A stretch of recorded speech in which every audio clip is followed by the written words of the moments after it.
একতরফা ভালোবাসা। একতরফা ভালোবাসা মানে জানি সে আমার হবে না, কিন্তু স্বপ্ন দেখতে দোষ কোথায়?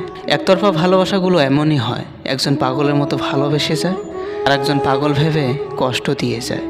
পাশে না থাকা সত্ত্বেও প্রতি মুহূর্ত তাকে অনুভব করার নামই হচ্ছে একতরফা ভালোবাসা। একতরফা ভালোবাসা মানে তাকে আমি ভীষণ ভালোবাসি, জানি না সে আমাকে নিয়ে ভাবে কি না, হয়তো বা ভাবেই না। তার কথা যখনই শুনি বা ভাবি, নিজের অজান্তেই মনে মনে হেসে ফেলি। তাকে একটিবার দেখার জন্য অধীর আগ্রহে অপেক্ষা করে থাকি, কিন্তু কোথাও একটা মনের মধ্যে ঝড় চলতে থাকে, সে যদি আমাকে মেনে না নেয়। দেখুন, এই একতরফা ভালোবাসা না একটা মানুষকে ভিতর থেকে কুড়িয়ে কুড়িয়ে খেতে খেতে শেষ করে দেয়, কিন্তু অপরের মানুষটা বুঝতেই চায় না।